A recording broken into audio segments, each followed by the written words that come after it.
guys, welcome back. We are at our last and final session of our exam boot camp. It's kind of bitter and sweet at the same time because it's been a long 4 weeks, but at the same time, I'm like, oh man. I was kind of getting excited. You know, when you're doing this for a while, you kind of start getting some energy over time or some type of momentum. And so, yes, this is our last exam boot camp for now that I'm going to talk about. There are some things in the works in the future, but for right now, we're going to end it here. We've been together since the beginning of the month, and it is finally the end of February. And can you believe that we're already 2 months into the new year? That's incredible. And time is literally flying by. So we want to make sure that we're intentional about how we're using the time we have because, well, it's just zooming by. So before you know it, it will be the end of the school year. Before you know it, you'll be doing exams, you'll be doing graduation, walking across the stage, or even maybe going into another grade. You just never know. But time will pass regardless. The question is, will you be where you want to be when that time does pass, right? So that's why we're here. We're gearing up for when the next 3 months goes by or the next 2 months goes by. Are we going to be prepared for what is absolutely going to come? And I'm hoping your answer would be yes. So today I have a very special and exciting announcement, but I'm going to keep it to the end, okay? So let's get into what we're going to cover today, and then we'll talk about that exciting announcement that I'm super All right, so let me turn my screen. There you go. So tell me where you're tuning in from. If you're in the Bahamas, which island or which school, and if you're here in the U.S., which state or county, if you want to include that, are you tuning in from? I'm excited for you to be here, and thank you for those of you who've been on this journey with me from the beginning. Round of applause for you. You've stuck it out. And for those of you who have not been with me from the beginning, but you're going to go back and watch some of the videos, I'm excited for your journey. Welcome. Welcome. So, yes, where are you tuning in from? Now, my last and final disclaimer, at least for this bootcamp session, is simply everything I'm sharing is educational purposes only. So you want to make sure that you go and do the work. You put in the effort to get the grades you want. And at the end of the day, even when I work with students, because I do work one-on-one with students, and parents message me back and they say, oh, this student did this, and oh, my daughter did this. At the end of the day, this is potential that's already inside of you, right? But sometimes students just need the right environment, the right connections, or the right setup to help to pull that potential out so that they can realize that, hey, wow, I can do this. I can. And so I'm hoping that this experience would have been one that at least helped to set the tone or the atmosphere for your future success. So how is this last and final session going to go today? Well, the same way it always goes, except for this special announcement at the end. But we have an opening exercise, which we're about to do, our last opening exercise. Then we're going to go into some concepts, reteaching or laying a firmer foundation if you have a really good foundation in math already. It's just another opportunity to reinforce some concepts. And then we have an exam prep tip for you all and some resources. So I hope you guys have been enjoying the resources on my website, some worksheets that have been posted there for the last couple of sessions we've done. And I'm going to go ahead and upload the worksheets for the last 2 sessions this week that we've completed as well. And there's some other exciting things that are going to be happening. So let's get into it, okay? So before I do that, let's see, is there anything I'm missing? Anything I'm not thinking about? Oh yeah, so what I want you to make sure you do is at the end of our video, at the end of our time together, there's going to be a link. I'm going to have to upload it into the description box. If you're on Facebook, so it's already there. But a survey. I want you to tell me, how has this time been for you if you're a student or if you're a parent or a teacher that have been just following along and learning some stuff and getting some tips. Tell me how this experience has been for you, and go ahead and answer the questions in the survey to the best of your ability, okay? You do not have to lie to make me feel good. I'm good already, okay? I just want your honest opinion because that's how we grow. That's how we get better, and that's how we improve, especially because we're shaping the minds of this new age, right? So growth has to be intentional. So I want you to intentionally tell me the right answers to those questions in the survey. If you would please, it will not take more than 3 minutes to do, depending on how much you want to say, okay? So let's get into it. All right, so our opening exercise for our last time together, I'm bringing back one of the exercises we did before. And so here it goes. Here we go. So can you crack the code? Okay, I used to love these exercises back in the day. So can you crack the code? Can you? You can take a screenshot of this exercise right now. I'll come back to it. Hopefully I remember to come back to it at the very end to give you some time to kind of work through it. You can pause the video and then keep going, or you can just take a screenshot. It's going to be up to you, okay? So let's jump past the answer and let's get started. Okay, so we had some muscle work at the end of our last session that I left you with. There were a lot of other things we didn't get to cover that we're going to just go ahead and finish off today. And so what is our muscle work? For now, some of you who are new and you're like, what's muscle work? It's homework, but some of us feel like homework is a curse word. So we're using muscle work to replace it, okay? Hopefully that helps. So brain muscle work. All right, so what's our muscle work? What was our homework? Our exercise, our practice question? Well, here it is. Now, last session we talked about, we introduced these different terms: mean, median, mode or modal. Another word for mean is average. So we introduced those terms, we talked about them, and we did some examples or some practice questions from exam papers like the BJC or the BGCSE, which asks us to pretty much apply these things. How do we find the mean? How do we find or determine what the mode is? Or how do we figure out what the median is, right? So we did that in our last session.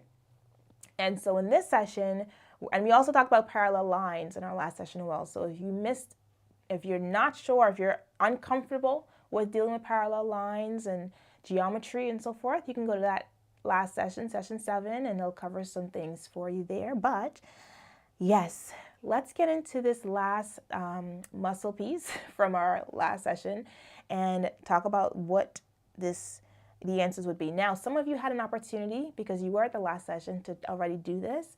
For those of you who did not get an opportunity and you already know about mean, median, and mode, you can pause the video, try the question on your own, and then press play, all right? But I'm going to keep going. I'm not going to wait for you. I'm going to keep going and just see if your answers line up, okay? So here we go. It says a woman's shoe store, and if the writing is too small, you can just pinch your screen a little bit, make it a little bit bigger, okay? So a woman's shoe store sold 8 pairs of shoes, and the shoes sold were, now the shoes are all on the left-hand side of our work screen over here. So we have all these sizes, these different shoes. We have an 8.5 pair of heels, 10.5, 10.5 pair of heels, and so forth. So these are all the sizes and all the shoes. Now, some of you are distracted right now because you're like, oh my God, those are nice shoes. Where do I buy them? I don't want you to get distracted, okay? We're easily distracted by certain things. The shoes are nice, but they're just pictures. Okay, so now we need to determine the mode or the model shoe size or modal shoe size. Pronunciation, it's just up to you. But once you know what I'm talking about, who cares? Or it doesn't matter. All right, so when we talk about the modal or model size, what we're referring to is which one of these shoe sizes occur the most out of all the other shoe sizes present. So if I take a look at all of the shoe sizes, what I'll notice is there's people buying shoes that have a shoe size of 10.5. So that's the shoe size that occurs the most, okay? So 10.5. So the modal shoe size is 10.5, or 10.5 is the same thing. If you decided to use a fraction, it's okay. Or a mixed number, it's okay. All right, now determine the median shoe size. All right, so let's go ahead and do that. So we said in our last video that when we talk about the median, One of the examples we used was when you're driving on the road. Usually, depending on the type of road you're at, there's this like thing in the middle of the road that separates the right-hand side from the left-hand side. And usually it has trees, like little garden in between the two sides of the road. That's called a median, and it's in the middle. So when we're talking about median here in this particular example, or when we're talking about statistics, the median is the middle number. But the data that they gave us, like the shoe sizes, for example, they have to be written in order first before we can decide what the median is. So let's go ahead and write out these numbers in order. All right, so the first, or the smallest shoe size, is 6. Then we have 7. Then we have 8.5. Then we have 9. We have a 10. And then 1, 2, 3. We have 3 people with the shoe size of 10.5. Let me use 0.5. 0.5. 1, 2, 3. All right, now what you want to do is, I know when I did these exams, there are sometimes when I'm rewriting data, you want to make sure that you check to see if you missed anything, because that is a common occurrence where students may miss out or forget to write a data piece. So you want to go back and count to make sure that you actually wrote all of them out. So that's also a little tip, okay? So just double check. 1, 2, 3, 4, 5, 6, 7, 8. So I have 8 pieces of data because we sold 8 pairs of shoe. And so now I can find my median. So let's see, 1, 2, 7, 2, 2, 2, 2. All right, so now I have 2 numbers in the middle. And we said that whenever we have 2 numbers in the middle as our median, we're going to go ahead and find the average of those 2 numbers. And how do we do that? Well, what we do is we'll take those 2 numbers. Let me go ahead and move these other numbers out of the way for a second. We'll take those 2 numbers. We will add them and then divide by 2 because we have 2 numbers, okay? So 9 plus 10 divided by 2 is 9.5. All right. Perfect. So our median is 9.5. Okay, and our modal is 10.5. All right, lastly, calculate the mean of the shoe sizes sold. All right, now this example is exactly from one of the examples in the BJC examination, BGCSE in this example. So if you ever want to know where I'm getting these questions from, for those of you who are doing BGCSE or BJC examinations, you can look at the lower right-hand corner of my screen, okay? Now, the last question on this page, it says calculate the mean of the shoe sizes sold. And in order to find the mean, I'm going to add all of the shoe sizes and I'm going to divide that answer by the number 8. Now, how did I get 8? Well, the reason I'm dividing by 8 is because there are 8 shoe sizes that I'm adding up. So that's how I figure out what the mean is. So let's go ahead and write it out. So we have 8.5 plus 10.5 plus 9 plus 10.5 plus 7 plus 6 plus 10 plus 10.5. All right, and I'm going to divide all of that by 8. So let's go ahead and do it. All right, I have 8.5 plus 10.5 plus 9 plus 10.5 plus 7 plus 6 plus 10 plus 10.5. And that should give me 72 divided by 8. And that should give me 9. All right, so our mean shoe size is 9. All right, size 9. All right, so if your answers add up, good job. If it didn't, don't worry, keep watching. Okay, we have more to cover. Don't get discouraged here, we just started. Okay. All right, so we are able to finish mean, median, and mode. And we also got a little bit into some charts on our last session on Sunday past as well. Some charts, because there's a lot of charts on these examinations. And a lot of the charts actually carry a lot of the weight of the exam. What does that mean? That means that they are a lot of points on the examination. So it's going to be very important for us to understand, how do I read charts? How do I gather information from charts that are given to me?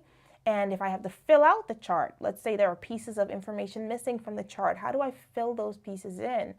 And so let's talk about it. Now, when we talk about charts, it can be a range of different topics that we cover regarding charts. So for example, you can see charts when you're dealing with angles. You can see charts when you're dealing with triangles and their sizes. You can see charts when you're dealing with graphing equations. You can see charts when you're dealing with statistics. It's just charts cover a wide range of subject areas. It's just a way to represent data, and that's it. And so with that being said, as we go through some of the charts here, you'll notice that we're doing charts in different, and it's covering different topics, and that's okay. That's okay. Charts are just another way of representing data in a way that's organized and is clear. So that's pretty much why we use charts.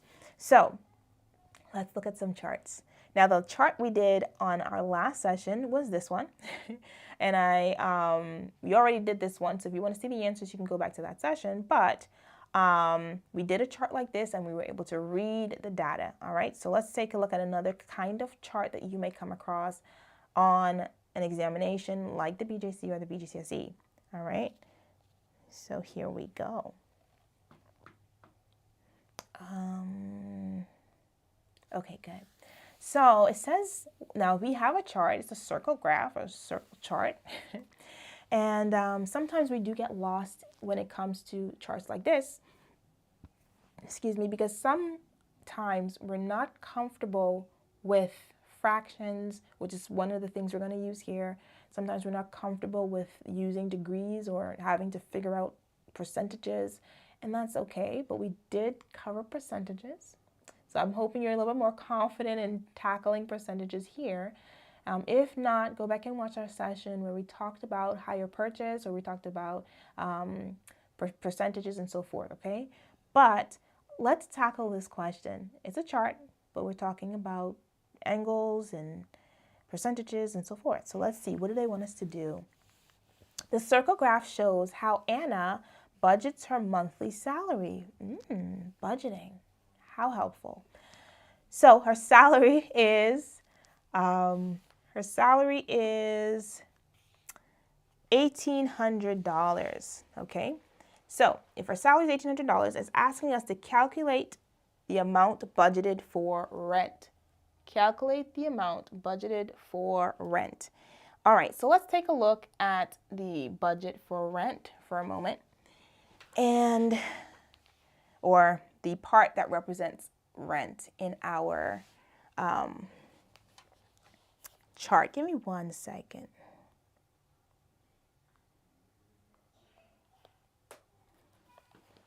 I would love to be on camera to see your faces, even though I can't technically see your face, but it makes me feel like I'm seeing your face when I see mine. Okay.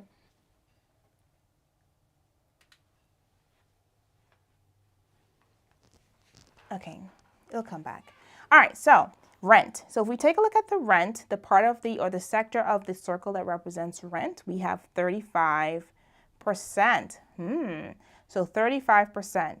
Now, what I want you to consider is this. We are dealing with a circle, right? A complete circle. So if I were to consider an entire circle, like a whole rotation, a full circle rotation is going to be 360 degrees, right? So that's one part. Another part of it is, if I'm thinking about the full circle, and notice that we're dealing with 35%. So 35% is just a portion of 100%. 100% represents the total salary she has. So let's write out some equivalent fractions to help us, or proportions to help us to understand this question. All right. So in one of our earlier sessions, we said, okay, if I'm dealing with a equation or a problem that has percentages in it, what I can look at, or the formula I can look at, is the part divided by the whole, and that's equal to my percent over 100. This is just the formula. Now, is there a shortcut way? Absolutely, but I'm going to use the formula because that's what we've been using since the beginning. So let's go ahead and practice this. So the percent in our question that represents rent is 35%. So that percent goes at the top on the right-hand side, 35. The whole is representing the total amount of money she has in her salary, which is going to be 1800. And then the part, and let me make note of this for you. Notice that the 1800 represents 100%, okay? So we're trying to figure out what part of the 1800 is represented by 35%. Now, this is if you wanted to use proportions to do this. Another way you can do this, so this is one way you can set it up. And for part, I'm just going to put X up there because we don't know. We need to find it. And this is a question that you can use cross multiplication for. Another way you can set up this question, same question, is we know that rent is 35% of the total. So we can say 35% of 1800. And this would probably be the quicker way because what we learned was that a percent is simply a special fraction with a denominator of 100. And so that allows me to get rid of the percent. And then of in math, the operation associated with the word of is multiplication. So if I use the second route, literally I would just do 35 divided by 100. So let's do that, 35 divided by 100. And that's going to help me to convert this to a decimal. And I'm going to multiply this by 1800. And I'm going to get $630. So this is $630. Now, if you did the other way, which is the using proportions over here, you would get the same answer at the end of the day when you cross multiply, all right? So 630. Now, the next part, it says the degree of the sector representing savings. All right, the degree. Oh, okay, so now notice that part A is talking about the amount budgeted. So they're referring to money and connecting money with a percent because the rent is given in percentage. But in part B, they're talking about degrees, and we're dealing with degrees and percentages. And the way I know I'm dealing with percentages is because when you look at savings, the portion representing savings is given to me in percentage, which is 13 1/3%. All right, so I'm making those two connections. So what does that mean? That means that if I'm going to form a proportion, I need to have a proportion that's connecting degrees with percentages, because those are the two things that we're dealing with in part B. So what do I mean? All right, well, this is what I mean. For the savings, what I know is that I'm dealing with 13 1/3%. And whenever I'm dealing with percent, it's a special fraction with a denominator of 100. All right, and so that's my, let me use that. Okay, perfect.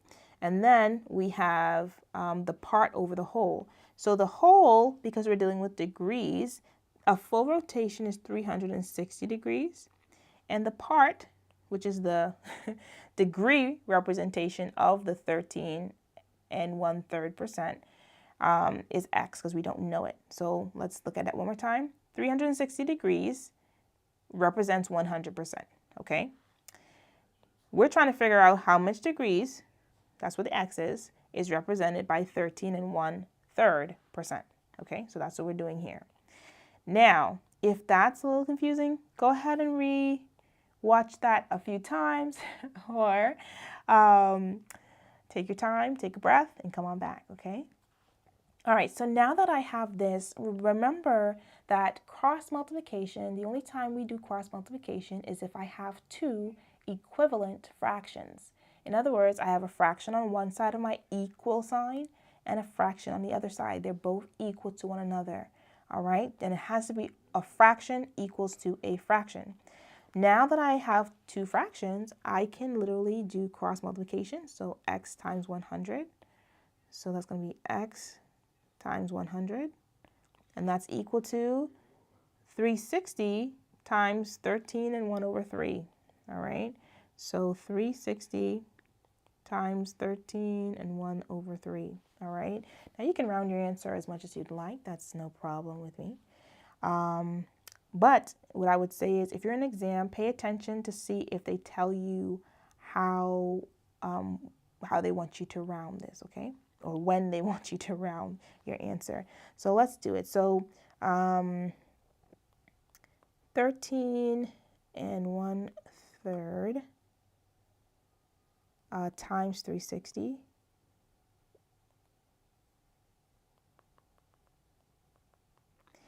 is, let me do that one first, 13 times 360, and that's going to give me 4,799.9 approximately anyway, and x is times 100. And then the last thing I need to do is divide both sides by 100 since I am multiplying by 100. And let me kind of explain that a little differently. Notice that when I want to get the x by itself, x is being multiplied by 100. One of the rules we said was that if I'm multiplying and I'm trying to undo multiplication to get rid of the 100, I have to do the opposite. And so I'm dividing by 100, but whatever I do on one side of my equal sign, I have to do on the other. So we have x is equal to 47 point, not, well, you can just say 48. 48 degrees, all right?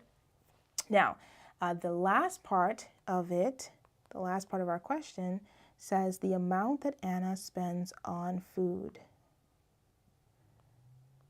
So let's figure that out. All right, food, let's pay attention to food. All right, so food is missing. We don't have any degree representation for food right now, so we need to figure this out. So let's see. So I'm going to put in all the information I do know about this graph. So what I do know is that the utilities represents 96%, savings is 48, not percent, but degrees. Savings is 48 because we just calculated that. And then rent is 35%. But you know, we can actually figure out what the degrees are, or we can figure out what the percentage is. It's up to you. So the way I'm going to do this one is I am going to figure out what percent is represented by utilities. And then that's going to help me to figure out the percent represented by food. And we'll move from there. So let's take a look. Now, why am I choosing this route? Well, if I take a look at the rent is already given to me in percentage. The saving is already given to me in percentage. But the utilities is not yet given to me in percentage, it's given to me in degrees. So let's see what percent is represented by 96 degrees. So the part in here is 96 degrees over 360, because that's the whole. And that's equal to the percent we were just trying to find over 100. Okay? So if I were to try to figure out what my percentage is, you can cross multiply as well. So I will get my percent, and I'm going to kind of go a little faster because we've gone over this a few times, but let's see, one second. Here we go. Hey guys. All right, so if I want to figure out what my percentage is going to be equal to 100 times 96 divided by 360. All right, so let's do that math for a second. 100 times 96 divided by 360, and that's going to be approximately 27%. Okay, so this is 27%. So what percentage is going to be represented by the food? If I know the whole rotation is going to give me 100%, and I know every other percent, how would I figure out the missing piece? Well, I will add the ones I do know and subtract it from 100. So let's go ahead and do that. So I have 27%, which I just found. I'm not going to do that. Okay, yep. And then add to that the 13.3% that was for savings. Add to that the 35% for rent. And that answer, so 27 plus 13.3 plus 35 is 75.3. So let's subtract that 75.3 from 100. 100 minus 75.3. And I'll get 24.7%. All right. So in other words, the segment representing food is 24.7% of the total. So I need to figure out what is 24.7% of $1,800. And remember, percentages are special fractions with a denominator of 100. And of in math represents the operation multiplication.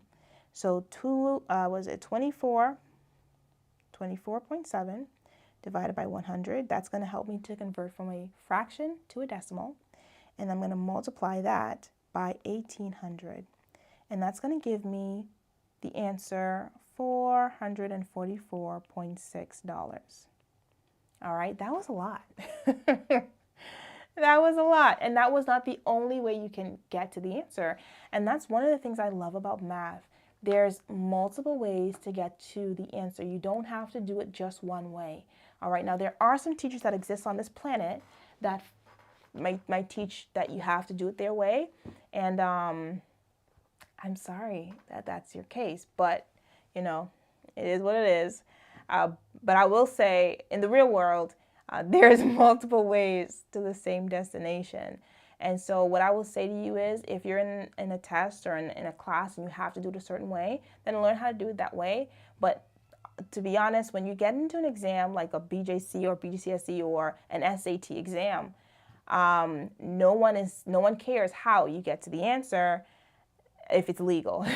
If it's illegal, like you're looking at someone's paper, well, yeah, that's a problem.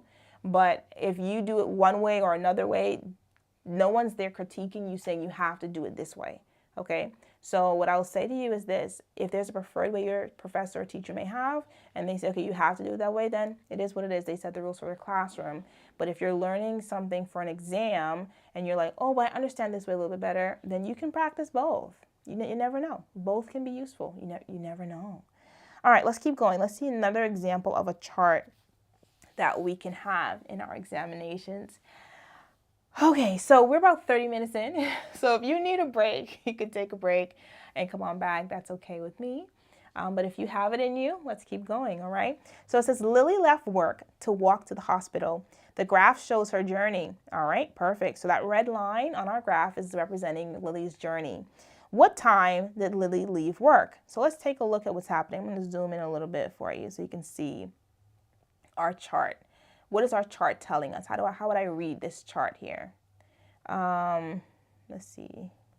Well, it's not allowing me to do that. You're going to have to pinch your screen in. But what I'm noticing is at the bottom of my graph here, these are times. Okay, these are the times. We see 10:30, 11 o'clock, 11:30. Awesome. And then on the vertical axis here, we're dealing with the distance. How far is she traveling?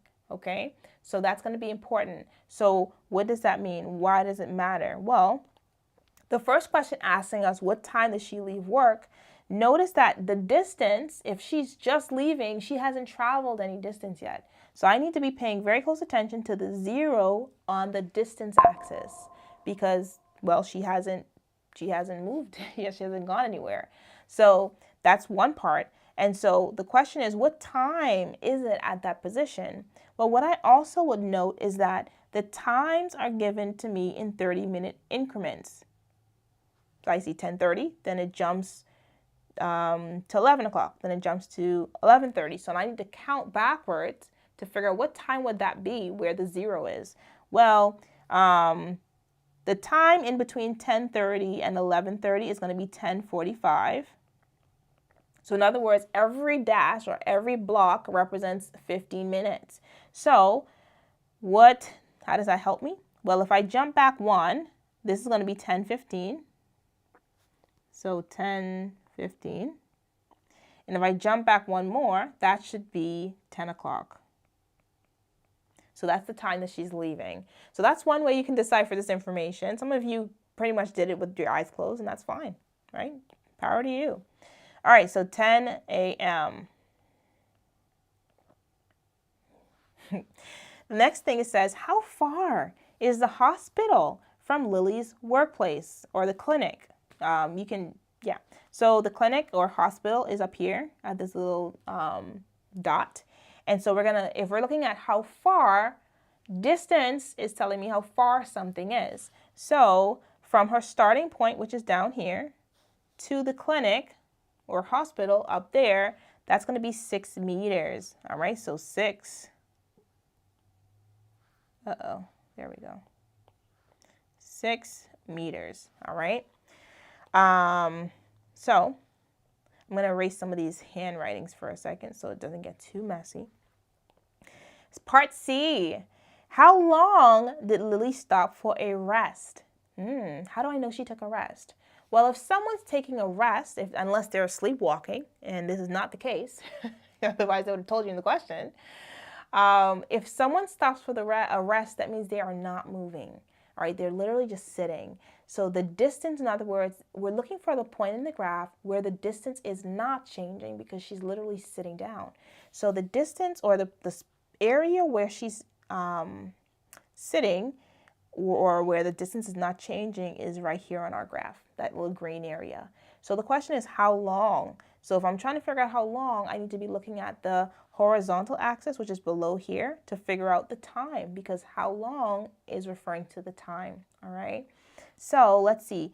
We know that every block represents 15 minutes. So she's sitting down from 10:30 to 10:45. So that's 15 minutes. So she stops for 15 minutes.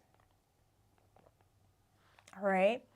And then lastly, let's keep going. If you have questions for me, by the way, you can type it in the chat if you're live. If you're not live and you're watching watching it after, then you can still type your questions in the chat. I go back and look at them. Or you can email me. I'm going to give you my email at the end of our session together, okay?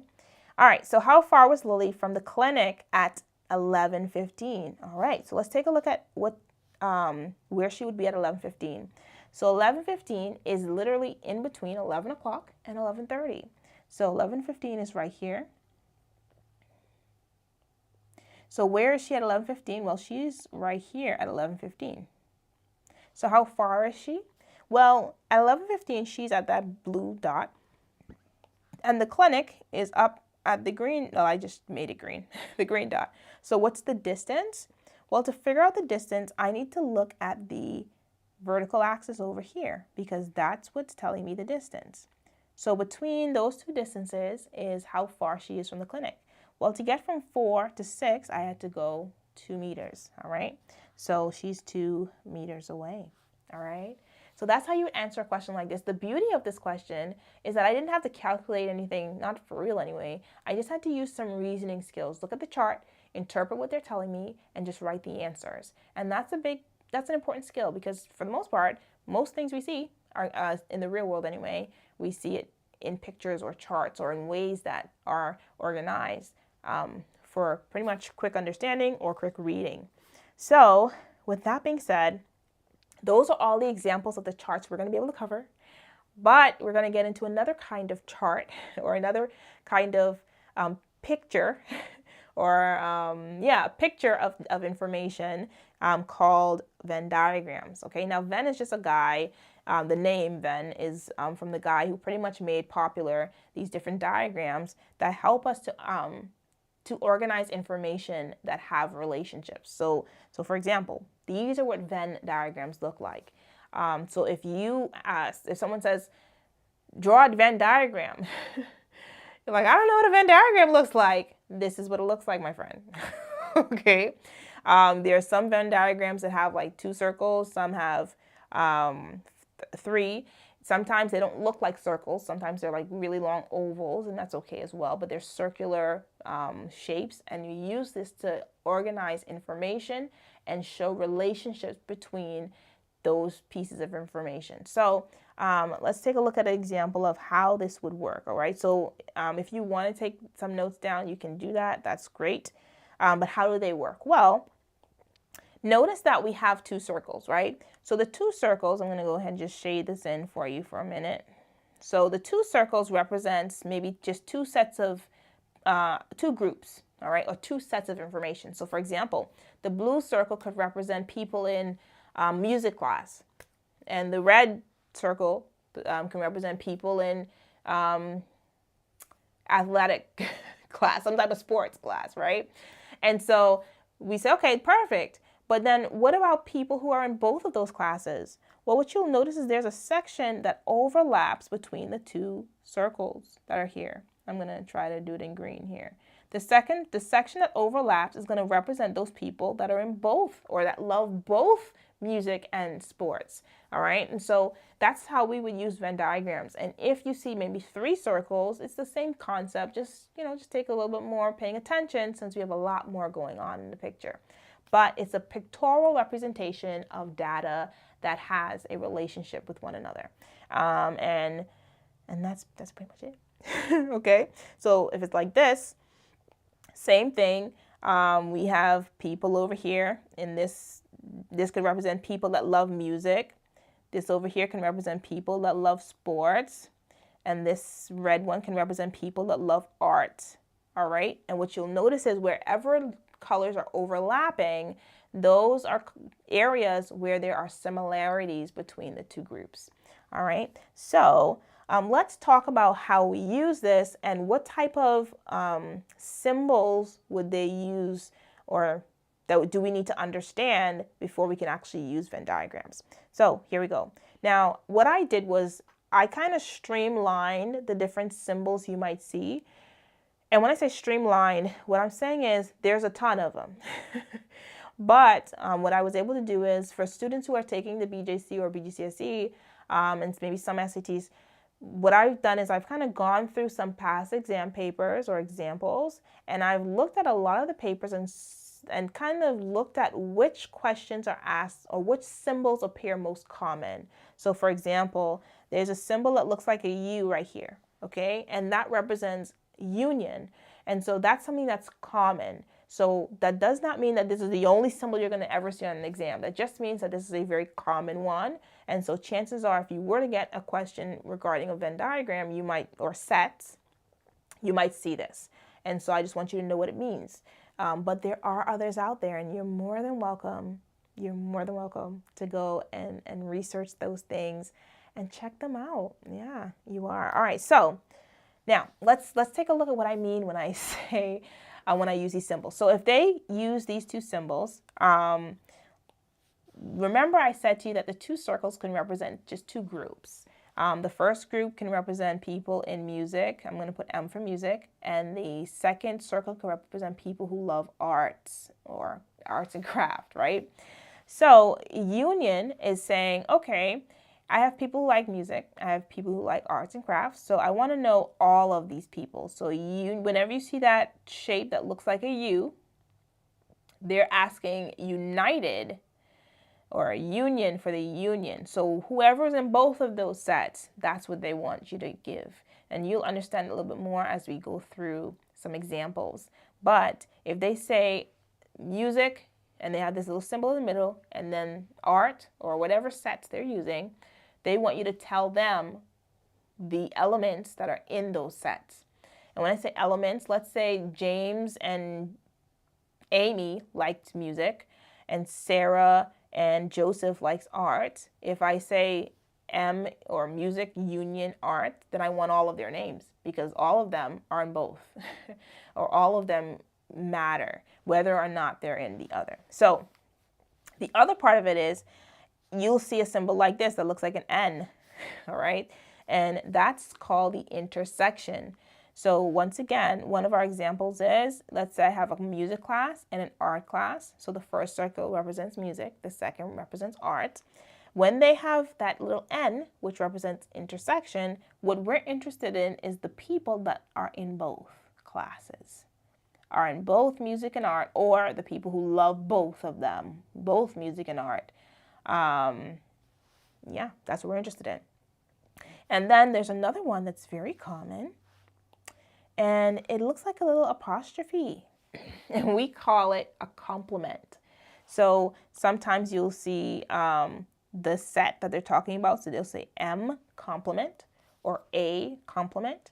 And complement, another word for complement is, or another way to think about complement is everything but that set, okay?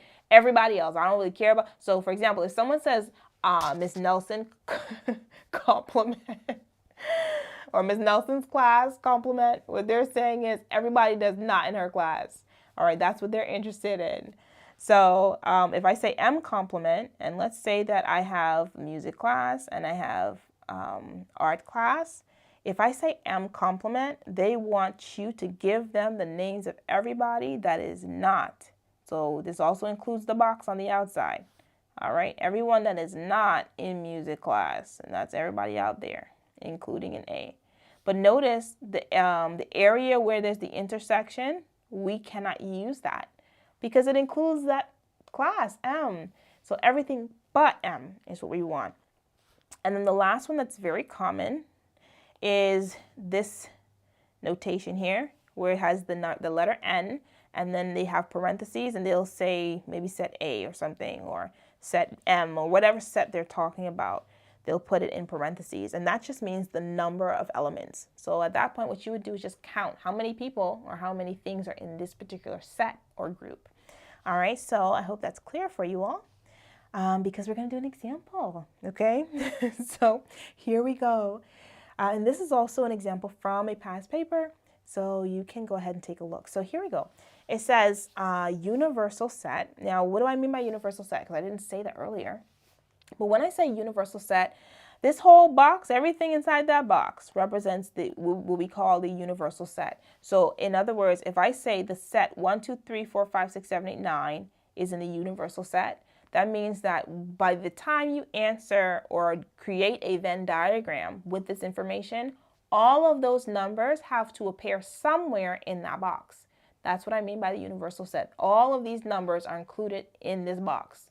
It needs to be somewhere. It could be in the circles, between the circles, outside the circles, but it needs to be in the box. Now, with that being said, how do I decide which ones go in the circle and which ones don't?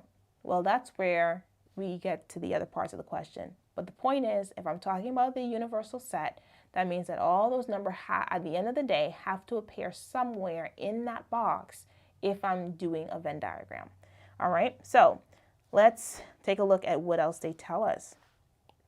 Well, they say set A and set B, and they tell us what are going to be in those sets. So I'm going to use the letters A and B right here. And then I'm going to put those, I'm going to look at and see what's going on. So part A says describe set A. So if I take a look at set A, I have 2, 4, 6, and 8. So how do you describe those numbers? How would you describe those numbers? Well, I know that 2, 4, 6, and 8, they are all even numbers. They are between 1 and 9. So I can describe it in that way as well. So even numbers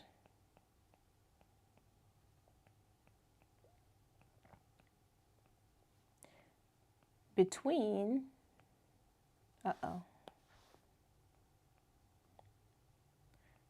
1 and 9. All right, so that's a description. If they say describe, you're just describing in your own words. There's, you can say something else. I was trying to think of like what's another way you can describe it, but you think about it, okay? But what I'm saying is you don't have to use the same language I use, okay? You can say numbers divisible by 2 between 1 and 9. You can do that as well, okay? List the members of B, of set B. List the members, all right? So if I say members or elements, I just want you to tell me what numbers are in that set. So set B says factors of 8. Now, what I want you to consider is this. When they tell you about these sets, they have to be coming from the universal set. So if I say factors of 8, let's write down some of the factors of 8, some of the numbers that multiply to give you 8, right? So for example, 1 times 8 gives you 8, and 2 times 4 can give you 8. Yeah, it can. So these are all factors of 8. But notice that all of these numbers are in my universal set, all right? I have the 1, the 2, the 4, and the 8 in there. All right, so I can't have other numbers outside or that are not in the universal set, even if they represent the description that they gave. All right, so If I write out the numbers that represent the description, so for example, I wrote out the numbers that are factors of 8 from set B, but then I have to go back and make sure that those numbers are also in my universal set. All right, so where do we go from here? Well, we go to the next question. It says use the information to complete the Venn diagram below. Okay, so the Venn diagram is here, and whenever you're filling out a Venn diagram, read the information, but oftentimes, not all the time, but oftentimes it's easier to work your way from the middle outward. In other words, work your way from the intersection going towards the outside of the circles. All right, so what do I mean? And this is not all the time, but the majority of the time, it's easier to start figuring out, okay, what numbers appear in both of the sets first, and then we figure out what's left. So what are the numbers that are appearing in both of our sets? Well, if I look at set A and B, set A is up here, and set B, I wrote out the numbers down there. I noticed that the number 4 is in both sets, the number 8 is in both sets, and the number 2 is in both sets. So these are the numbers that are occurring in both of our sets. So those are the numbers that go in the middle. These are 2, 4, and 8. All right, awesome, perfect. So now that I did that, I need to now look at, okay, what's remaining? What number is in set A but not in set B? Well, the number that's remaining that's in set A but is not in set B is a 6, and that goes in the outside or in the same circle as A but not on the intersection. And then for B, what number is in set B that is not in the set A? Well, the number 1 is left behind. All right, good. So we were able to do the circles, but we're not done. We are not done.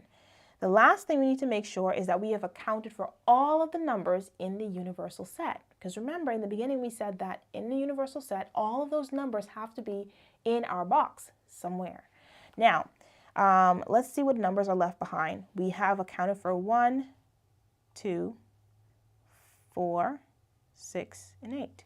So the numbers that are left behind are 3, 5, 7, and 9. Yeah.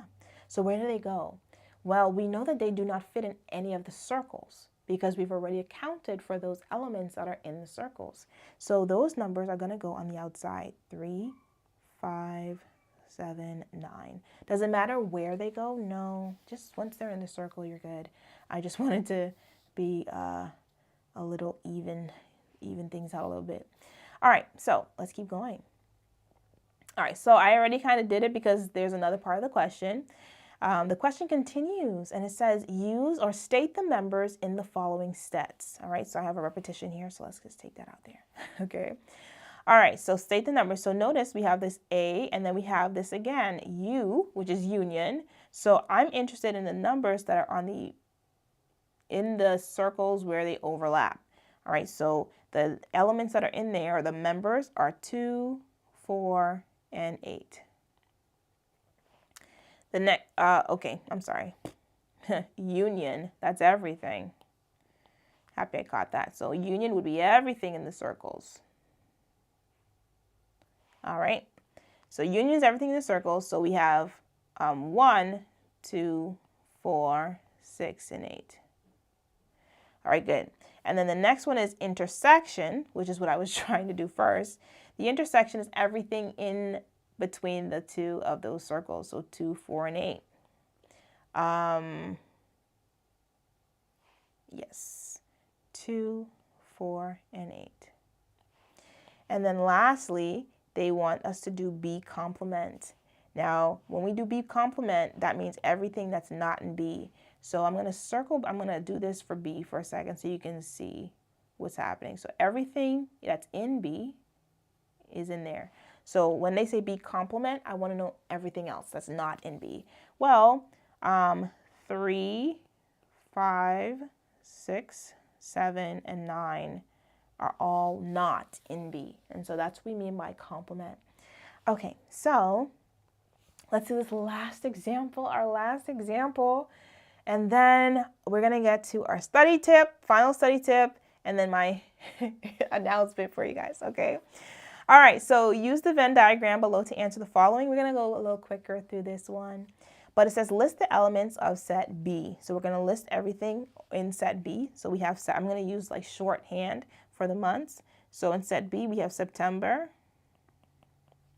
May, that's my birth month, June, and October. All right, now some of you may have been like, okay, June is not in there because it's in the middle, but look, June is in that circle. So June is in set B, okay? All right, next one, describe the elements in set A. What's happening in set A? Well, notice that in set A we have January, June, and July. So these are months that begin with the letter J, okay? So months, we're just describing, that begin with the letter J. Now, if you wanted to describe another way, you can too. You can say months with more than 2 letters, or months with less than you're just describing. But they want to know what's common, and what's common between all of those months is that they begin with the letter J. Now, list the elements of the set. Now we have here A union B. So A union B, that's everything in all of them. So we have January,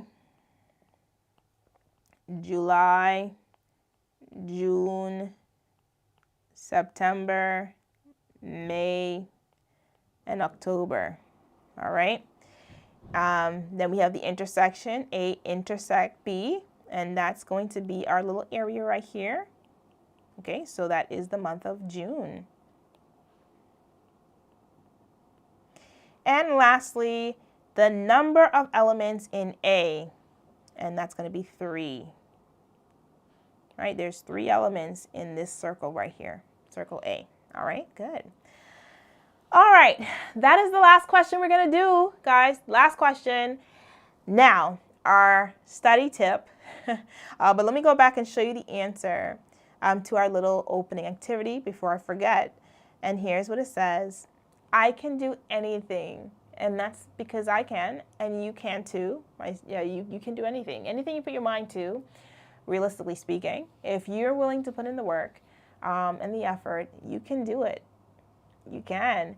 And if anyone has ever told you that you can't, well, there's your opportunity to prove them wrong. That you can. All right? So what's our study tip before we go to the next area?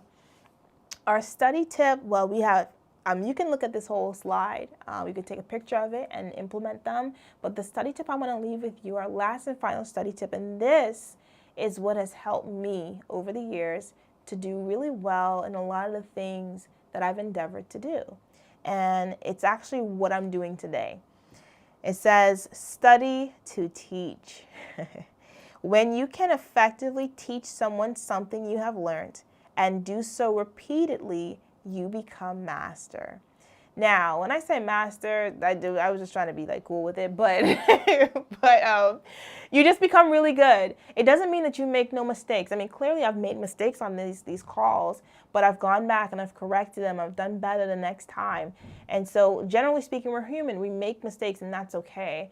But when I study and I learn how to teach it and I find someone to teach it to, and I do that repeatedly, I realize the information literally sticks in my brain and I could literally do it in my sleep. So for example, I tutor, I teach. And so sometimes I can sit with a student, they can put a question in front of me and I'm like, okay, let's do this. And I can teach them how to do it. Why? Because I've been doing this for years.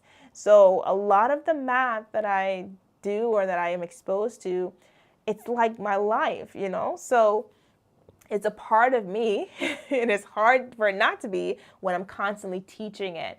And what also ends up happening is if I'm teaching something and I'm doing it incorrectly, or I'm not using the right language, or I don't really understand it, that gives me an opportunity to actually pinpoint where my weaknesses are and improve and get better.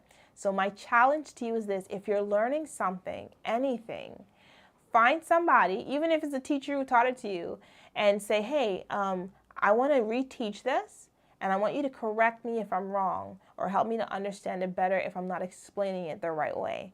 All right, and so that's my number one tip. That's what's helped me to do really well in my examinations, my math examinations especially. I never had well, I've had problems sometimes.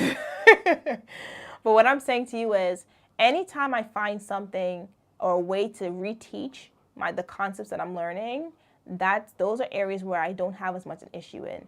Where I do have issues is where I cannot reteach it to anyone, or where I'm struggling as I'm trying to explain something. All right, so special announcement time. It's 6 o'clock. It's almost our time to be done. So let me just do my special announcement. Here we go. So the average cost, so I said I tutor, right? So the average cost, and I researched this, and it depends on where you are, but the average cost of a tutor is about $40. That's an average. But I've seen tutors charging for math tutoring between $25 and $80. I know a tutor that charges $100 an hour. And I'm like, duh, that's incredible. I know some of you are like, man, I should be a math tutor. Like, I can be making that? Well, the good tutors are, right? And that's not even just being good. It's just when you know your value, people want it had to have an enhanced and a transformational educational experience. And so I know that having this experience with students and being able to give back and see them like really thrive, it's exciting for me. It's really exciting. And so this is information I literally just went online. I'm like, wow, that's incredible. That's incredible, right? So we see that this is the average cost that people are paying for tutors. So my question to you is, what if I could have access to free one-on-one virtual math tutoring sessions with a certified math teacher with zero financial burden, right? What if that's possible? Now, some of you are like, that's absolutely not possible. There's nothing for free. And well, you're right.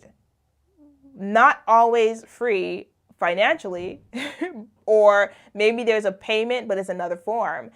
But I have a challenge for you guys where that is possible. And I'm so excited because I love this. So March is a beautiful month because towards the end of March, we have this like holiday that most people celebrate, not everybody, obviously. If you're not like religious and all that, that's fine. But we have Easter. And so here is our challenge, and here's an opportunity for you all, especially if you're a teacher or if you're a parent that's like, okay, I've been paying for tutoring and has not been effective, or I want my kid to have it tutoring, but I can't afford it. Okay, here's the challenge and the thing that I'm like, whew, I just kind of woke up for. This is what I've been waiting to share with you. For the month of March, I'm going to be doing a virtual Easter egg hunt, okay? Now, some of you are like, a virtual Easter egg hunt? Well, you'll be seeing more videos about this, but how is it gonna work? This is an opportunity for you as a parent or you as a teacher who may know a student that maybe is struggling with math, or maybe you just want them maybe to prepare for an exam that's coming up. And so let's learn more. How is this gonna work? How is this gonna work? Well, here is how it works. Here are the rules. All right. Now, if you have a problem with any of the rules, well, I can't do anything about it.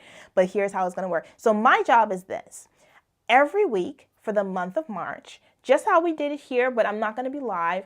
But every week I'm gonna upload 2 videos on YouTube, all right? So if you have not subscribed or liked the YouTube channel, you want to go there because you're going to have to be subscribed to the YouTube channel in order to be a part of this, okay? So I'm going to post 2 videos every single week for the month of March. In those videos, I'm going to hide 10 Easter eggs, all right? 10 Easter eggs in both videos. So there's 10 in the first and 10 in the second. So that means there's a total of 20 Easter eggs every single week for the month of March, okay? Now, I did my job. I will post the 2 videos in the week, and they're gonna be 10 Easter eggs in each video, and you need to find those Easter eggs. So now that's my job, to post the videos and hide the eggs. Now, what do? Well, your job is to watch the video and find the eggs. Now, how do I know you're going to find it? How do I know that you've watched the video? Well, here's how. Number 2, you're going to write a description of the egg that you found. Just short. It doesn't have to be long. Like, it's oval shaped and it looks like the sun. Like, no, you don't have to do all of that. That's a lot. All you're going to do is say, okay, what color is the egg? If you see a design, what color are the designs of the eggs? Where in the picture do you see the egg? Now, how the eggs are going to work is the eggs in the videos are going to appear and disappear. They're not going to be there forever. So what do you need to do? Well, you're going to have to write, literally when you see the egg appear, pause the video and write the time stamp. What time did the egg appear in the video? Not the time of day you're watching it, okay? But you're going to look at the timestamp on YouTube. If you don't know what a timestamp is, go on Google and type it in, okay?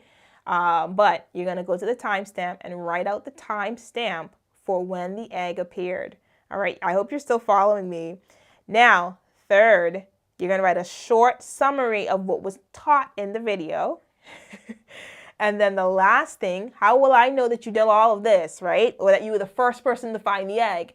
Well, how I will know is that you're going to email that. Like, you're going to email the description of the egg, the timestamp, and the summary to me at reteachlearningllc@gmail.com. All right. And if you're like, oh, I can't find your email, DM me on Facebook.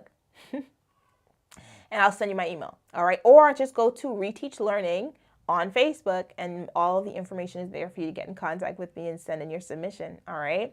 So you can take a picture of this, but like I said, I'm gonna shoot another video before it starts so that you can get the, the jump on it. So once again, 2 videos every week, 20 Easter eggs in those videos. What your part is to do is watch the videos. You're going to find those Easter eggs, and then you're going to pretty much say, okay, describe the Easter egg, write down the timestamp for where you found the Easter egg, and then give a summary of the video itself. And when I say summary of the video, I'm not looking for no long paragraphs, okay? All I'm looking for is, okay, in the video we talked about angles formed on parallel lines. That's it. Short, sweet, to the point. We're not, yeah. All right, I'm not reading a long paragraph. Let me just be clear. Okay.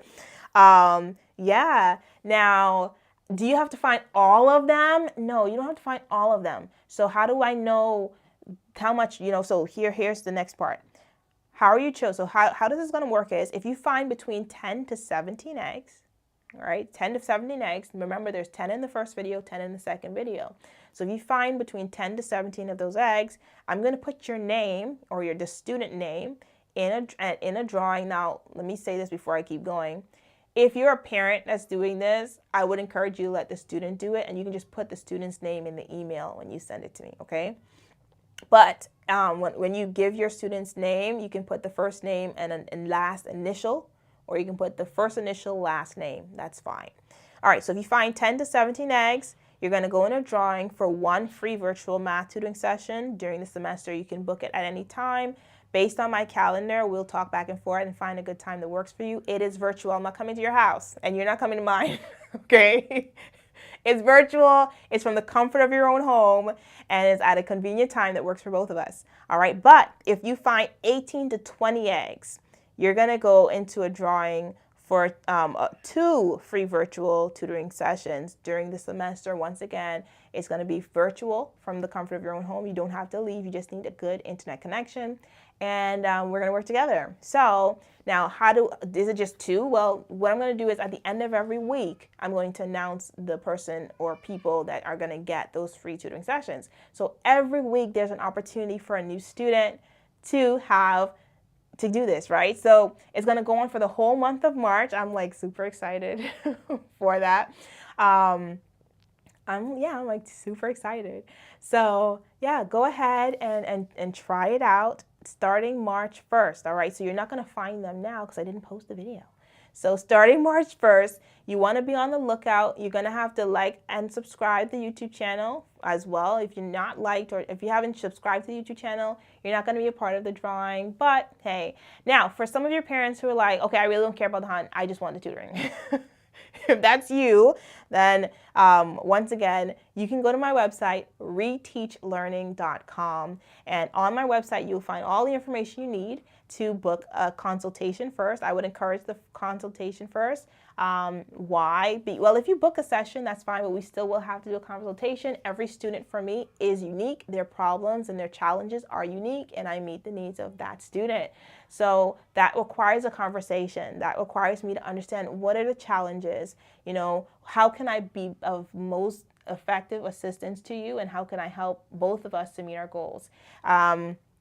If you want to know my tutoring policy, my rates, how do I tutor, all of those things are found on my website. You can scroll to the end or the bottom of it, and you can see my policies there. I'm not going to tell you the rate right now because I'll be honest with you, it will change in the new semester or this video is out there. So it will change by the time as people watch it. So you can go on my website, scroll down to the bottom, look at my policy, and it will show you any changes to my tutoring rates as time goes on, right? This is 2024 that I'm filming in.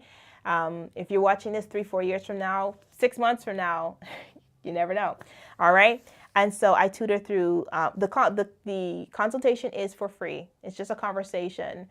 And what that also allows me to do is figure out, are we a good fit? What I believe is that every student, I know what might not work well with me, or I know I might not work well with every student. Every student is different. There are different personalities that are out there. So I'm not one to be like, they have to stay with me. No.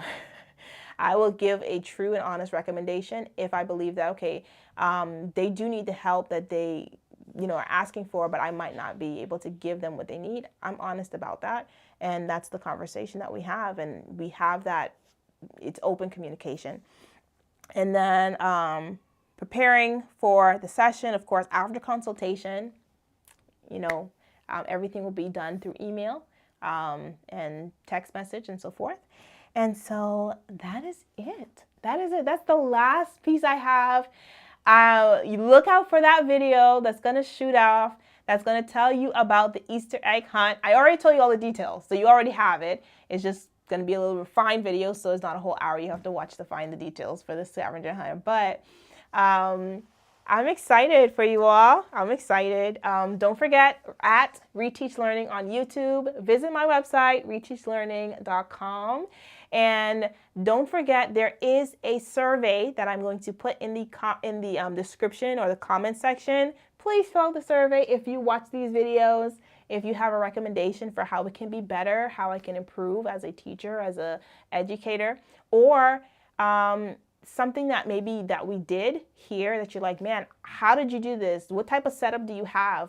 What cameras are you using? What software? How are you teaching? And how am I seeing you right on the screen? If those are questions you have, you can DM me. You can fill out the survey. And bye, guys.